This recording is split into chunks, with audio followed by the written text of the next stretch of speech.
taking this opportunity to appreciate Bishop Otinga. Nachukua nafasi hii kumpongeza Askofu Otinga and the leadership of Gethsemane Ministry na uongozi wa Gethsemane Ministry for entrusting us with the opportunity to serve.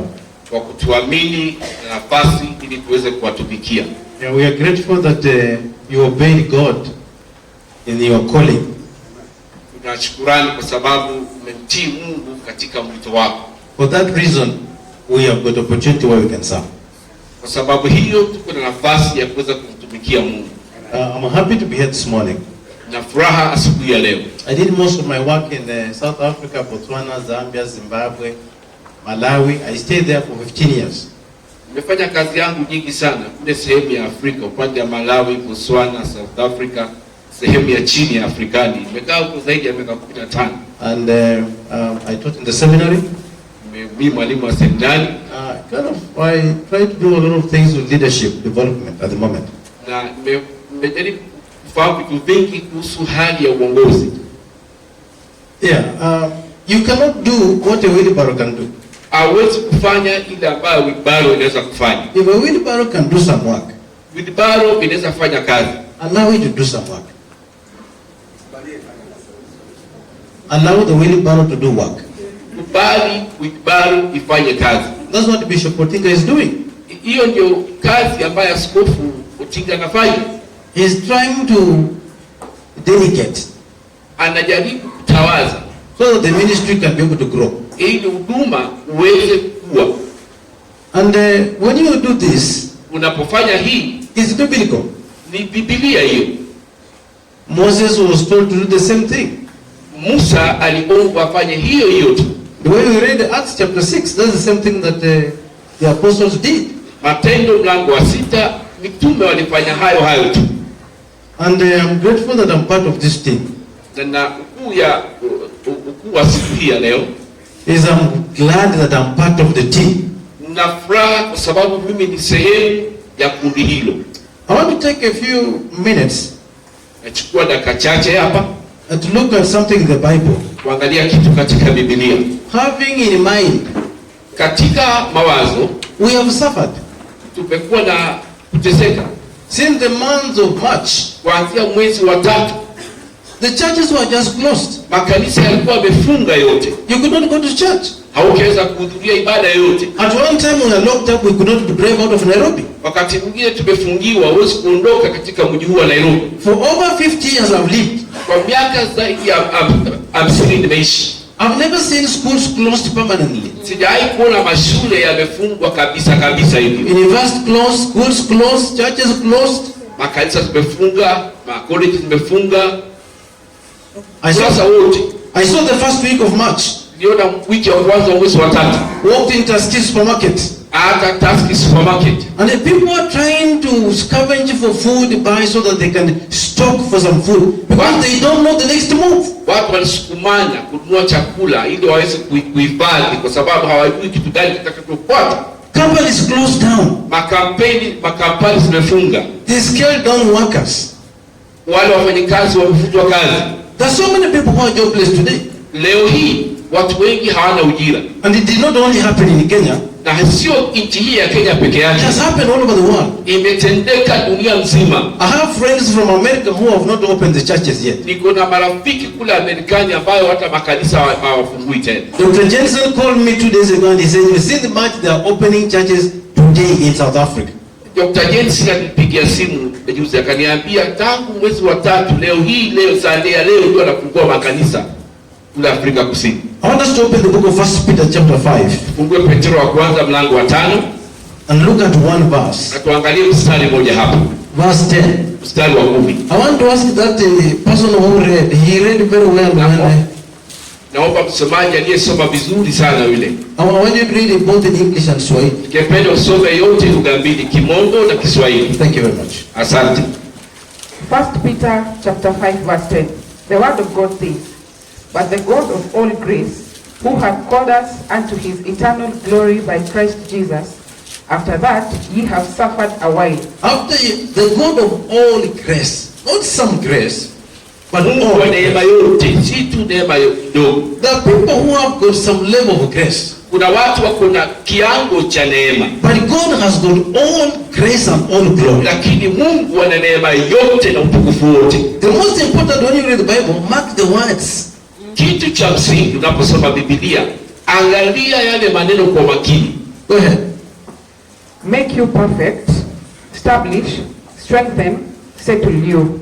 The Bible says that the God of all grace, after you have suffered a little while, Biblia inasema Mungu wa neema yote, baada ya kuteseka kwa muda fulani, after you have suffered by being locked down since the month of March, baada ya kufungiwa kuanzia mwezi wa 3 to today, mpaka leo hii, not to go to church, usihudhurie kanisa, to be locked down, not to travel the places that you could have traveled. ili usiweze kusafiri sehemu ambazo unahitajika kusafiri. After you have suffered a little while, Baada ya kuteseka kwa muda fulani, the God of all grace, Mungu wa neema yote, the Bible says that He will establish you and settle you. Mungu anasema atakuimarisha na kufanya ukae vizuri. He will come in and establish you Atakuja aingie ndani akuimarishe and settle you. na kufanya utulie. You know, there are people who are doing some things, but those things are not established. Kuna watu wanayefanya vitu lakini vitu havikamiliki vizuri, They are not established. havina msimamo mzuri. Somebody can run a business. Mtu anaweza kuanza I biashara, see them running a business, anapofanya biashara ile, but that business is not established. lakini hiyo biashara haimariki. People can be in marriage. Watu wazoka katika ndoa, You see them bring up children, unaona wanazaa watoto, but that wanalea, marriage is not na established. hiyo ndoa haijaimarika vizuri. People can be in friendship, Watu wazoka katika urafiki, but that friendship is not established. lakini urafiki ule haukamiliki vizuri. That's why you see companies have closed down. Ni sababu na makampani zimefunga. When this pandemic began, Wakati hii shida ya corona ilipoanza, when it came, ilipokuja, businesses that were not established, biashara ambazo zilikuwa zina msimamo kamili they have closed down. zimefunga. Churches that were not established, Makanisa ambayo hayakuwa na msingi, they are not able to pay rent. hawakuwa na uwezo wa kulipa kodi. Today they are closed down. Leo makanisa yamefunga. I know friends of mine who are struggling hardly to remove the equipments out of the place where they are renting. Marafiki zangu wengine nawajua wanang'ang'ana watoe vyombo mahali walikuwa wamekodi. Why? Kwa nini? Because it was not established. Kwa sababu ilikuwa haijaimarika. Organization established, Ile kampani ama organization ambayo haijaimarika, those ones that were established, zile ambazo zilikuwa zimekwisha na kusimama vizuri, they revolve. wao walihusika. They move from one name to another name. Walitoka katika sehemu hii wakaenda katika jina nyingine. I worked with the Barclays Bank when I was young, Nilifanya kazi na Barclays Bank nilipokuwa bado niko mchanga, over 30 years ago. miaka 30 zilizopita. Barclays Bank is no longer Barclays Bank Barclays Bank pia haitwi jina hilo tena, because it was established. kwa sababu ilikuwa imekwisha kuimarika. It just revolved Hiyo ilikuja tu ikaperuka, and it became Absa Bank, ikakuja Absa Bank, which means was something that is established continue existing but in another form. kitu ambacho kimeimarika kitaendelea kuwako tu, lakini kwa njia namna nyingine. The Bible says, Biblia inasema hivi, Peter says that after you have suffered for a little while, anasema baada ya kuteseka kwa muda fulani, God will establish you and settle you down. Mungu atakuimarisha na kufanya uwe na msimamo. I want to give a definition of the word establishment. Nataka kutoa maana ya neno hilo, Because I'm a teacher, maana mimi ni mwalimu. I don't want to assume that you know what it means to be established. Bila kwamba unaelewa tunapokuwa natamka hayo. The word establish, Jina kuimarika it means to bring stability, inamaanisha kuleta udhabiti kwa jambo, to make you stable, kukufanya uwe una msimamo, to cause you to stand kukufanya ukasimame and become firm. na uwe umesimama kamili vizuri. You stand Unasimama and you become firm. na unakuwa uko na msingi katika Bring msimamo. stability in your marriage. Unakuwa na msimamo katika ndoa yako. It brings stability in your finances. Inaleta msimamo kwa fedha zako. It brings stability in your career. Inaleta msimamo kwa tabia zako. In your career. The word establishment, Jina kuimarishika it means to make you solid. ni kukufanya uwe na mshikamano. You set up a firm, permanent basis. Umeimarika mahali hapatokeki tena. There are people who are in relationship today, that relationship is okay, tomorrow is not okay. Kuna watu wako katika uhusiano leo wako sawa, lakini kesho sio sawa. They are doing business today, their business is like it's progressing. After 2 months, that business is not moving. Wanafanya biashara ni kama inaendelea, lakini kesho inaanza kuyeyuka. They run a ministry. Wanafanya huduma, And today that ministry is doing well. leo huduma unakaa uko sawa. After 2 years, that thing is not doing well. Baada ya miaka 2 huduma ule haifanyi vizuri. But you realize this thing is not established. Unatambua hii kitu haijaimarika vizuri. It's not firm. Haina msimamo. It's not solid. Haijashikamana It's vizuri. not stable. Haina msingi. Peter writes and says, after you have suffered a little while, Peter anasema baada ya kuteseka kwa muda mchache, I will establish you and settle you down. takuimarisha na nikufanye utulie. Can I hear an amen? Sikia amen. Meaning that you can achieve some permanent level of success. Inamaanisha unaweza kupata kufaulu kulioko kabisa. A permanent acceptance. Hadi umesimama na iko pale kudumu kabisa. A recognition, a permanent recognition. Hadi utambulizi ambayo uko umeimarika kabisa bila. To be successful in the position where you are in for a long period of time. Kufaulu katika sehemu ambayo uko kwa muda mrefu sana. Can I hear an amen? Yeah, amen. You know, someone say establishment. Tunasema establishment. Settle down. Kaa chini vizuri. After this corona, Baada ya corona, there are people who will continue even talking like corona started yesterday. kuna watu wataendelea kuongea kama corona ilianza jana.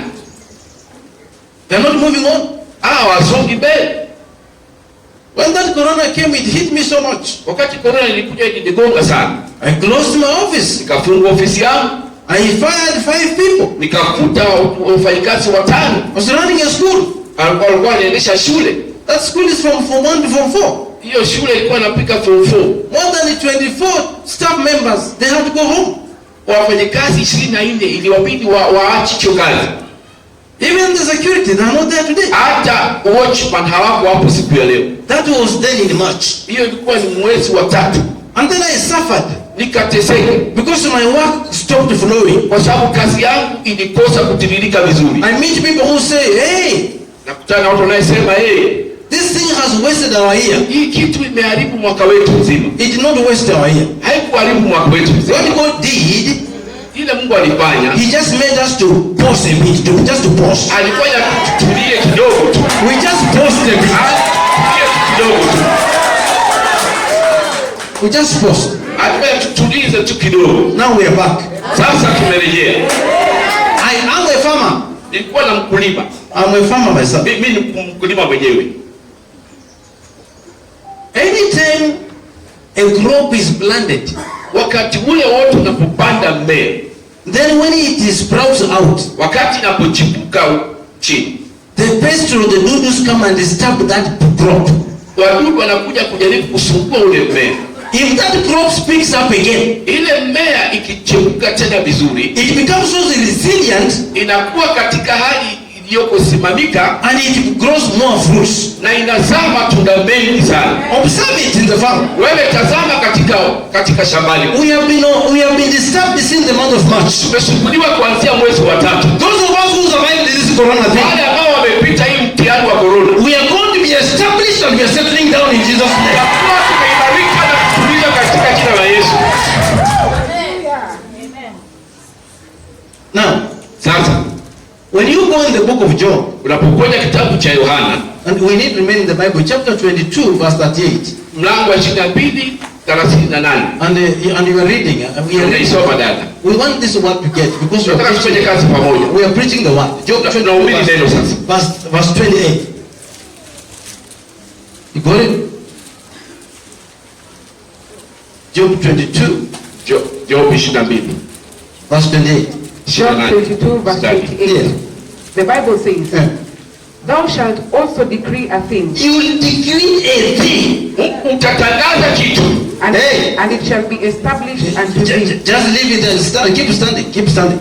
Give me attention. Mama tu hapo. Job writes and says you will decree a thing. Job anaandika kusema kwa utatangaza jambo. And the thing that you decree Na decree, lile utakapolitamka that thing shall be established. litaimarika hilo jambo. It will not just be there for 1 month. Haitakuwa pale tu kwa mwezi When you mmoja. declare, Utaitangaza, that thing becomes strong permanently. hiyo kitu kitaimarika kabisa msimamo wake. Look at me, look at me.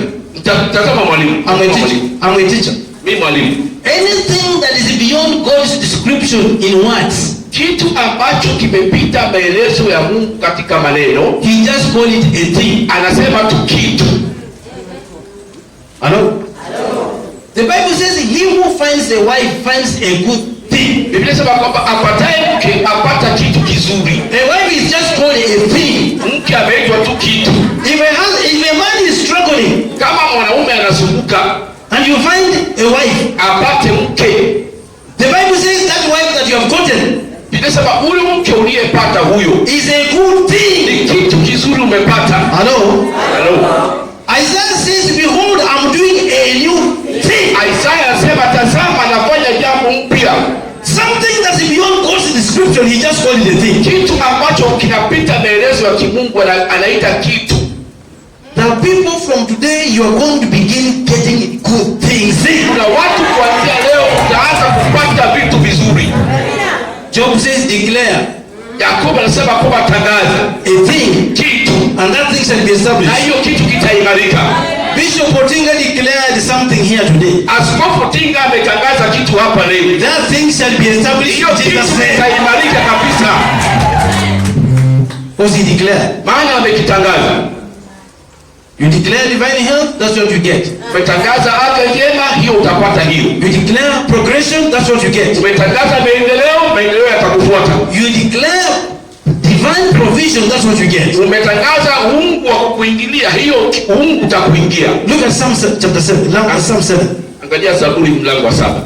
Psalm 7. Let's open up Psalm 7 and verse 9. Fungue mlango huu wa 7 Zaburi. Psalm 7 and verse 9. Mstari wa 9. Are you there? Yes. Yeah, please read for us. The Bible says, oh, let the wickedness of the wicked come to an end, but establish the just. But God establishes the just. Mungu anasema Mungu anaimarisha wenye haki. If you are a just person, Kama wewe ni mtu mwenye haki, if you are righteous, kama wewe ni mtu mwenye haki, and you are righteous not because you don't commit sin, wewe ni mwenye haki kwa sababu hautendi dhambi. it's not because you don't commit sin, Si kwa sababu hautendi dhambi, it's because you repent sin, ni kwa sababu umetubu dhambi. it's because you confess sin. Ni kwa sababu umekiri dhambi zako. The moment you confess your sin Wakati unapokiri dhambi zako and you become righteous, na unafanyia kuwa mwenye haki, the Bible says God establishes the righteous. maandiko yanasema kwamba Mungu anaimarisha wenye haki. He makes you firm. Anakufanya uwe na He msimamo, makes you solid. anakufanya ushikamane He vizuri, makes you stable. anakufanya uwe umeimarika In Jesus' name. kwa jina la Yesu.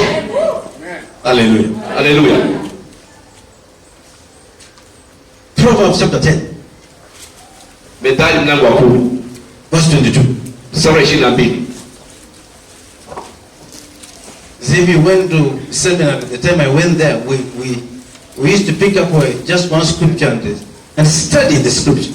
Katika seminari tulipokuwa pale tulikuwa tu maandiko moja, alafu tunaanza kuisomea hiyo maandiko. We do what we call exegetical analysis. Tunafanya ile uchunguzi wa utambulishi wa mambo mengi. We look at it from Hebrew, Greek. Tunaangalia katika Waebrania, katika Kigiriki, za hizo zote. You know, my experience cannot change you. Unajua ile ujuzi niko nayo haiwezi kukubadilisha wewe. What I know cannot change you. Ila ambaye ni mimi nafahamu haiwezi kukubadilisha. But this word can change you. Lakini neno hili linaweza kukubadilisha wewe. This word can change you. Hili linaweza kukubadilisha. This word can go to your bedroom and change your bedroom. Fanya katika chumba chako cha kulala na ibadilishe mambo. It can get into your bank account and change your bank account. Inaweza kuja kwa bank account na ibadilishe hiyo bank account. It can change your office. Itabadilisha hata ofisi yako. This word was not written by Achunia Achebe. Hii haikuandikwa na Timia Chebe. It was not written by Mungu Thiongo. Haikuandikwa na Kuya Adrogo. It was written by God himself. Mungu mwenyewe ndiye aliyekiri. He said, let there be. Alisema wacha ikweko. And it was. Na ikawa hivyo. This word. Neno hili. Hallelujah. Hallelujah. It was not written by a scholar. Haikuandikwa na wasomi. Written by fishermen. Haikuandikwa na wafugi wa It was samaki. written by fishermen. Iliandikwa na wafugi wa samaki. Hey, people who were just walking in the Spirit of God came upon them. Watu walikuwa wakitembea kwa roho Mungu akuja juu yao. Hallelujah. Amen. Praise the Lord. Bwana asifiwe. Proverbs 10 verse 22. You're reading? Yes. Soma hiyo methali. The blessing of the Lord, it maketh rich, Yeah. and he addeth no sorrow with it. Yes. The blessing of the Lord establishes wealth. Baraka ya Mungu inafanya mtu apate aimarike katika And katika difficulty mafanikio. does not accompany it. Na hakuna huzuni ambayo inaongezeka pale. The blessings of the Lord Baraka ya Mungu establishes wealth. inaimarisha utajiri. There are people who can be wealthy today. Kuna watu za kuonekana kuwa matajiri leo. After 5 years, Baada ya miaka 5, auctioneers have come, taken everything. auctioneer wamekuja wamebeba kila kitu. Or hospital, Hata hospitalini. they just became sick. Anakuwa tu wagonjwa. Chronic disease. Amepata magonjwa hata kutokea kwa hayo. Admitted. Amelazwa. The disease will eat all that wealth, everything. Ugonjwa utakula hiyo mali yote, kila kitu. But the Bible says here the blessing of the Lord Lakini Biblia inasema baraka ya Mungu establishes wealth, inaimarisha utajiri. and no difficult follows it. Na hakuna kitu kibaya kitakachofuata. Can I hear an amen? Amen. Someone say establishment. Waseme kuimarishwa. Establishment. Kuimarishwa. Even this Gethsemane ministry Hata Gethsemane ministry has taken the wave of being established. imechukua kupaa kwa kuimarisha. In Rwanda, in Nigeria, in Burundi, in Uganda, and I'm part of it. I'm going to go to Nigeria because of this thing. Mimi tena Nigeria kwa sababu ya hiki. I go to Nigeria and speak in Nigerian accent, preaching to them because of Nigeria this na thing. niongee tu Nigeria hiyo accent yao. Yes, preach. And I hear an amen. Yeah, amen. Look at Romans chapter 16 verse 25. Angalia Warumi 16 hapa. Romans chapter 16 verse 25. 16 mstari wa 29. Romans chapter 16 verse 25. Are you there? Yeah, there. Mm. Now to him that is of power to establish you. Him that he has got the power to establish it. Yeye aliye na nguvu ya kuimarisha. Establish what? Establish you according to my gospel. Establish you according to God's will. Who? Not your neighbor who hates you. Si jirani yako anayekudharau yule. Not your aunt who thinks you that nothing good will come out of you. Anti yako anayekufikiria maovu hakuna kitu kizuri kitatoka kwa maisha yako. Not a jealousy workmate who thinks nothing can come out of you. Si mtu wa mfanyikazi wa wivu unayefanya naye kazi. The Bible says God who is able to establish you. Ni Mungu ako na uwezo wa kuimarisha wewe. According Kulingana to my gospel kwa injili yangu and the preaching of Jesus Christ. na kuhubiri kwa Yesu Kristo. Hello? We have a God who can establish us. Tuko na Mungu anataka kutuimarisha. Even when your neighbor don't like it, God will establish Hata you. kama jirani yako hakupendi, Mungu atakuimarisha. Even when Corona don't like, God will Hata establish you. kama korona haipendi, Mungu atakuimarisha. Hello? Halo. We are a generation that is going to be established after Corona. Sisi ni kizazi tulichoimarika baada ya korona. You just tell people, I'm after Corona the generation. Mwambie tu mimi niko baada ya korona kizazi hiki. I'm not before, I'm after Corona. Mimi sio kabla ya korona, I'm mimi getting mbele ya established in korona. Jesus' name. Kaimarika kwa jina la Yesu. In fact, from today, Kuanzia leo people should see you different. watu wakuone tofauti. Because if Corona never destroyed you, you are Kama getting korona established. haikuharibu wewe maisha yako. Hallelujah. Haleluya. Colossians chapter 2. Wagalatia mlango wa pili. Colossians. Wakolosai. Chapter 2 verse 7. Mlango wa pili mstari wa 7. And our sister is just reading. Dada yetu anasoma, She's just helping us to preach. anatusaidia kuhubiri. Colossians chapter 2 verse 7. The word of God says, Yeah.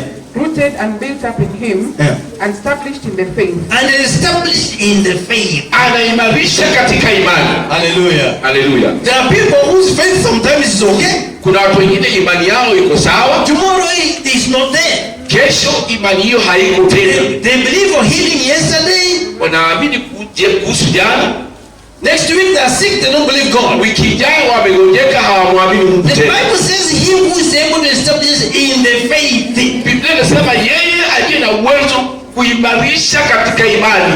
Faith Imani is a substance of the things that you not see. ni baada ya mambo yasiyoonekana. You just begin walking by faith. Unaanza tu kutembea kwa imani. You walk not by sight, but by faith. Unatembea tu kwa imani. How is the board of directors are going to do? Ili punde ile tukafanya nini? They just keep on walking by faith. Wataendelea kutembea tu kwa imani. We walk from the unknown to the unknown. Tembea isiyojulikana kwa yale ambayo inajulikana. Because where we are going, Mahali tunakwenda, where we are going, mahali tunakwenda, God has already been there. ashakuwa huko. Just been there. Kuwa hapo tu. The Bible says he's the Alpha and the Omega, Yanasema yeye mwanzo na yeye mwisho. the beginning and the end. Mwanzo pia mwisho. Your tomorrow is in his hands. Kesho yako iko mkononi mwake. Your destiny is in his hands. Uko mkononi mwake. Your tomorrow is not in Corona's hands, it's in God's Kesho hands. yako ina kuna corona kwa mikono ya Mungu. We just walk by faith. Natembea tu kwa imani. Hallelujah. Hallelujah. I want to share, I had 7 things, but let me share 4 things, maybe 3 things on it.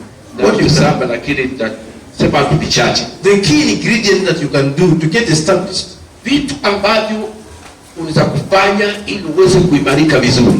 You know, when you're a teacher, Unapokuwa mwalimu, you just don't believe everything that people say. hauamini tu kila kitu tu kinachotokea pale.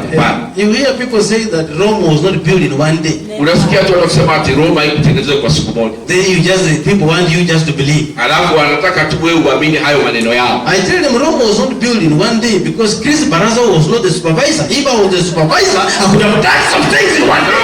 Roma haikujengwa kwa siku moja. Mimi sikuwa supervisor, ningekuwa supervisor ningepandisha mambo hapo. Hallelujah. Hallelujah. Don't limit me. Wewe usinikatishie vitu. That the sky is the limit.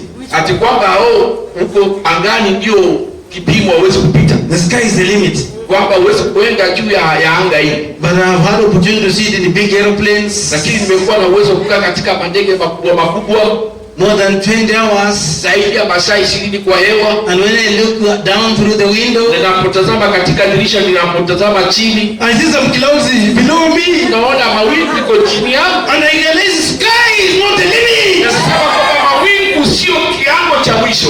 Don't allow anybody to limit you. Usikubali mtu wote akupime maisha. Because they say some sentences. Kwa sababu wanatamkana maneno wanatamka juu yako. Hallelujah.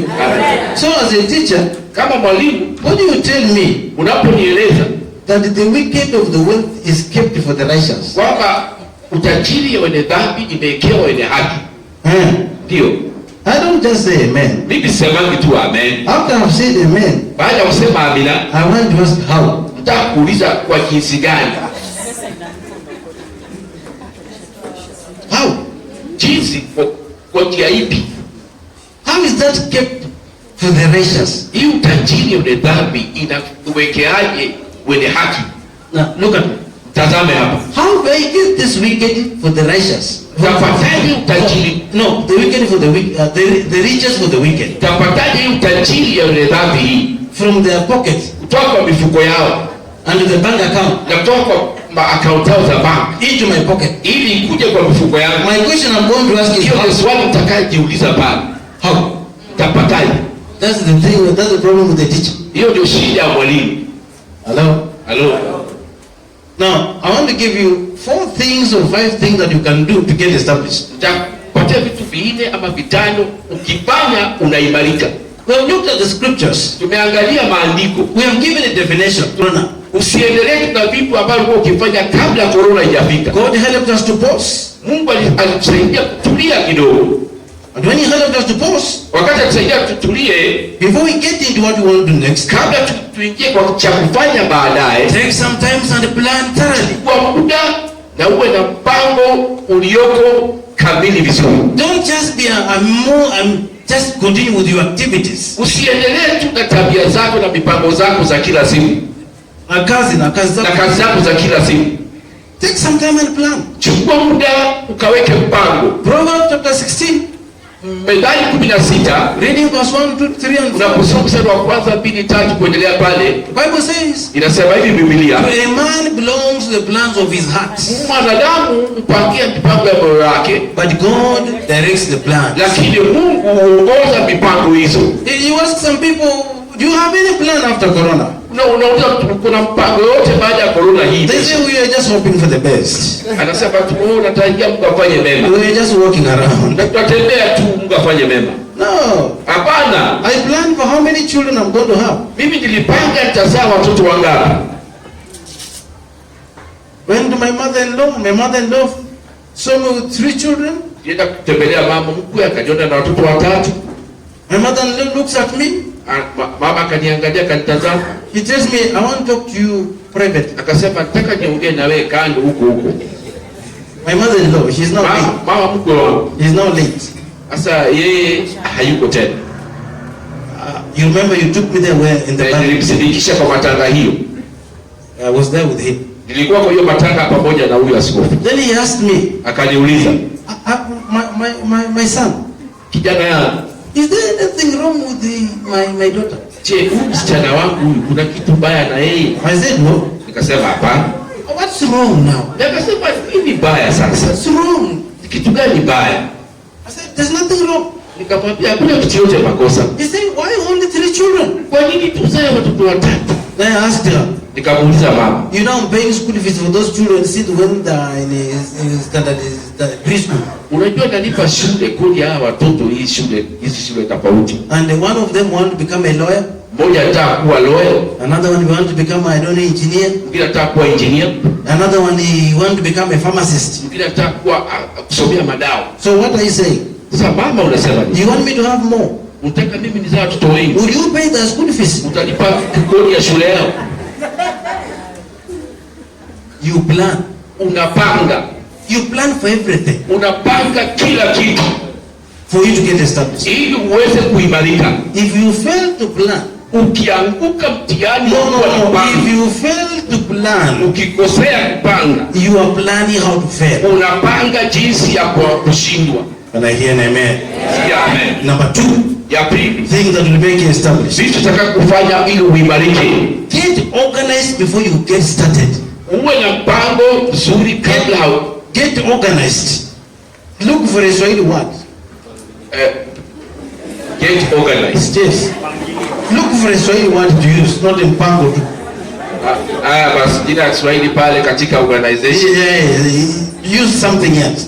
You get organized. Ya pili, uanze ukurasa mpya ambao uko na mwelekeo wa kukuzunguka vizuri. Before you begin doing something, kabla hujaanza kufanya kitu, organize some things. Anza kuweka mazingira yako vizuri. Put some things in a suitcase. Weka vitu katika sanduku lako la kusafiri nalo. When you are going to travel, unapopanga kusafiri, there are key essential things that you put in your bucket. Kuna vitu ambavyo fulani maalum ambavyo unavipangia kusafiri navyo. When you see these women who have got these bags, unaona wakina dada ambao wako na mifuko zao. There are particular things they put inside. Kuna vitu fulani huwekwa ndani huko. Some of them they put a bit of lipstick. Wengine wanaweka dawa ya kupaka katika They believe what they did in their bedroom or in the shower is not enough. Somehow along the way something is going to disappoint. They go back in the katika chumba chao kwa hiyo kutosheka mpaka atembee nayo huko safarini anaweza kufanya tena. It's a necessity. There are things they pack there. Ni kitu ambacho anaweza kuhitaji cha kwa haraka aweke pale. For my case, mimi kwangu, if I'm traveling, naposafiri, because I cut my beard, kunyoa ndefu, I make sure my razor is in my briefcase. Na hakikisha chombo cha kunyoa kiko huko ndani. Because I sweat, maana natoka jasho. I make sure that my lawn is in my suitcase. Na hakikisha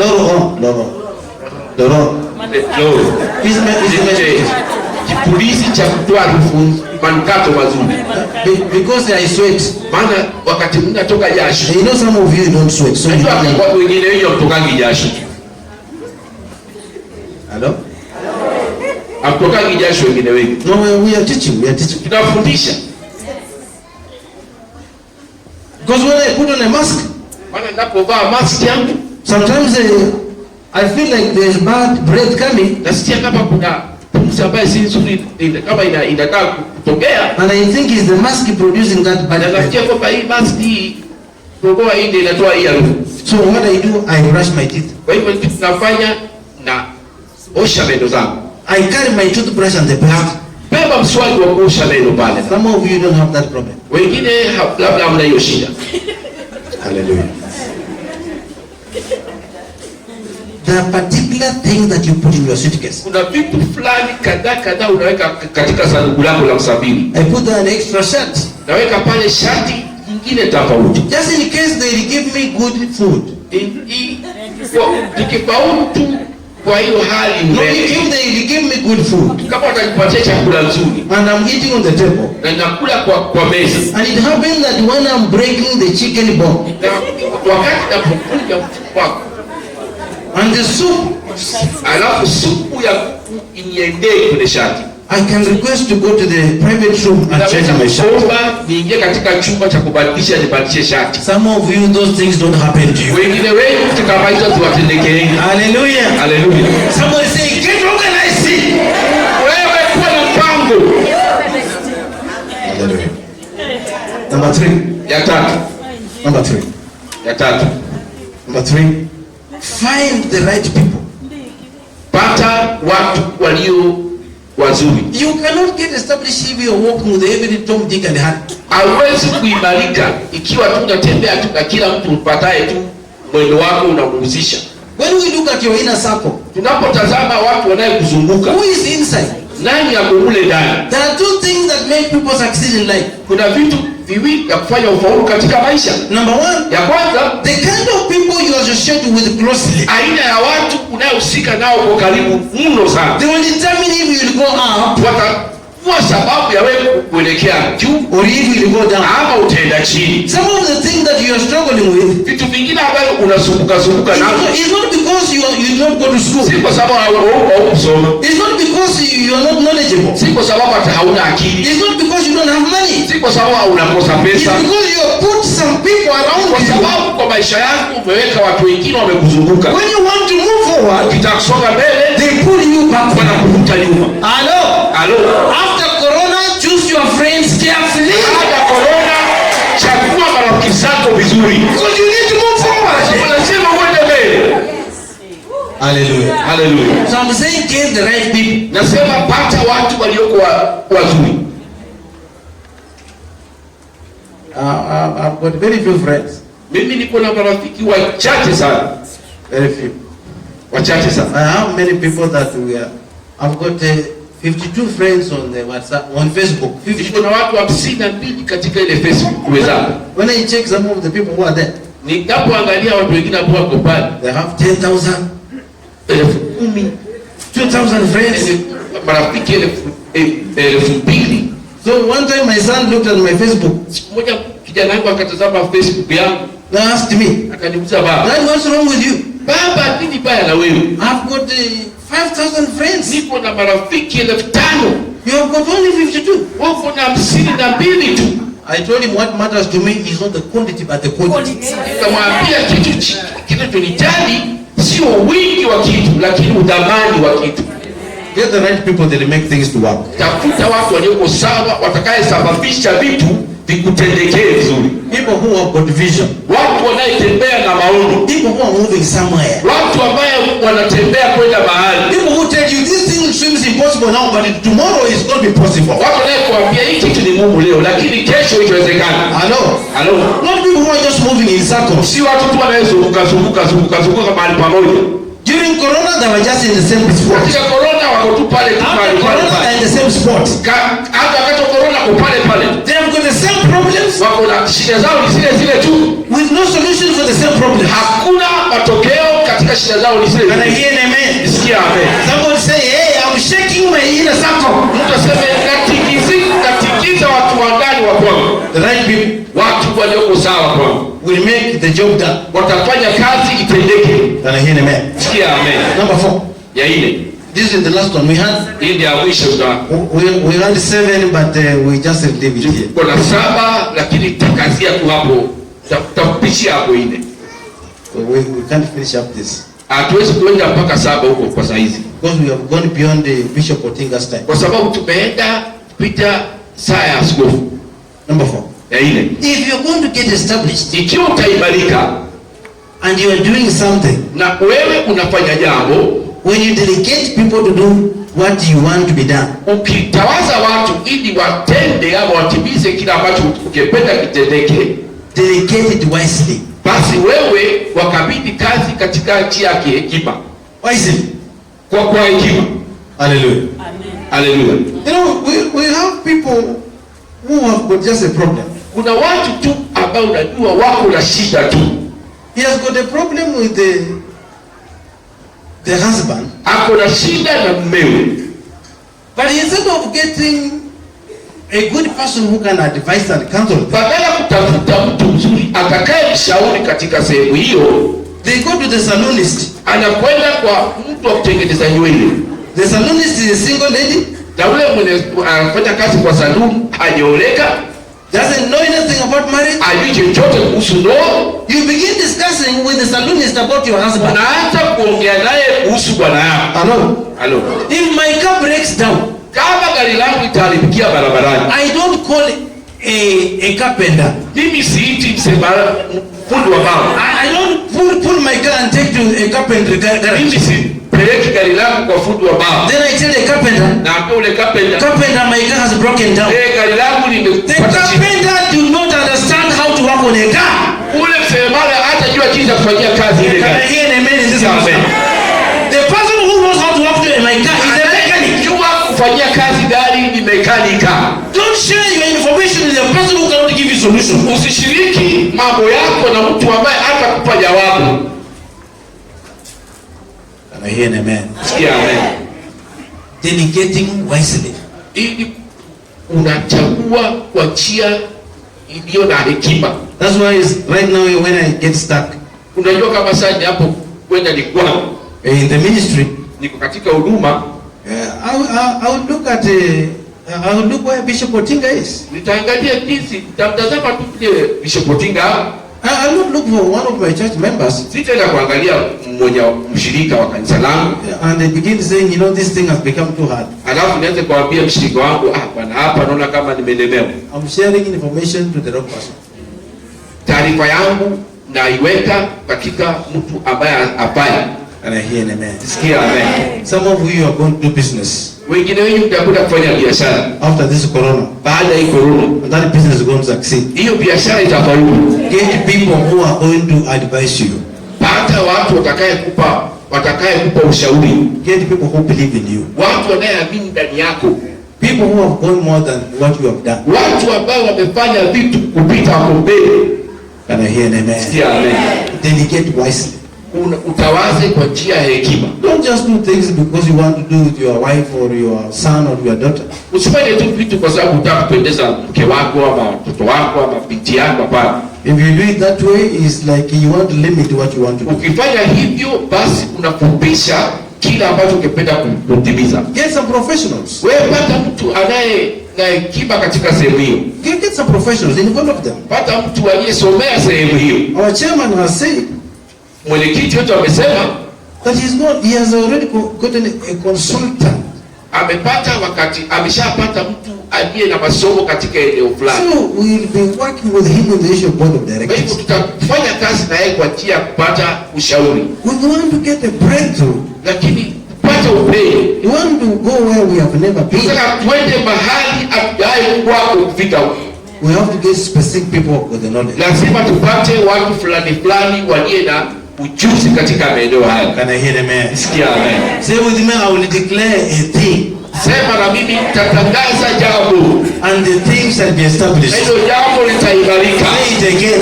Sema tena. I will declare a thing, and that thing shall be established. How do you say that? We want to say it in Kiswahili. Sema kwa Kiswahili. Nitatangaza jambo. Na hilo jambo litaimarika. I want us to stand on our feet and say it in Kiswahili. This is what Ningependa tusimame kwa miguu zetu na zote tuseme kwa Kiswahili. stand on your feet. Simama kwa miguu zako. So that you say it Ili uiseme when you are standing. wakati umesimama. Sema pamoja nami, nitatangaza jambo. Nitatangaza jambo. Na hilo jambo Na hilo jambo litaimarika. litaimarika. Nitatangaza. Nitatangaza. Litaimarika. Litaimarika. Nitatangaza. Nitatangaza. Litaimarika. Litaimarika. Nitatangaza. Nitatangaza. Litaimarika. Litaimarika. Katika jina la Yesu. Katika jina la Yesu. Na sasa sikiza. Sasa nataka kuzungumza Kiswahili. Wewe askofu, achia mimi hii sasa. Mpigeni makofi.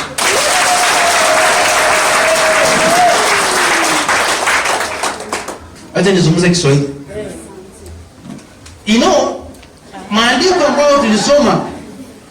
Maandiko ambayo tulisoma hiyo kizungu mkioni ikikuja kwa sababu ya kuishi nje huwa inanichanganya. Nafikiria wakati mwingine niko Amerika. Hizi niko Mayanja Road. Ndazungumza Kiswahili. Amina. Amen. Kama uko hapo omba tu nizungumze kizungu, nizungumze Kiswahili, omba tu. Haleluya. Maandiko ambayo tulisoma, Biblia inasema kwamba Mungu ndiye ataweza kuimarisha imani yetu. Halo? Mungu akasema ya kwamba ataimarisha sisi na atatutuliza. Si kutuimarisha tu, pia kufanya nini? Kutuliza. Kama umekuwa ukitafuta kazi, unafika mahali unapata hiyo kazi unatulia. Kama ndoa yako ilikuwa ina yumba, unafika mahali hiyo ndoa inafanya nini? Inatulia. Halo? Lakini Ayubu anapoandika anasema ya kwamba wewe ndio utatangaza na hiyo kitu itaimarika. Si Mungu sasa, wewe ndio unatangaza. Halo? Inua mikono yako na ufungue kinywa chako, funga macho, anza kutangaza kitu ambacho unataka kiimarike katika maisha yako. Wewe mwenyewe tangaza. Tangaza vile Mungu anaweza kukuimarisha baada ya corona. Wewe mwenyewe tangaza. Tangaza hiyo kitu.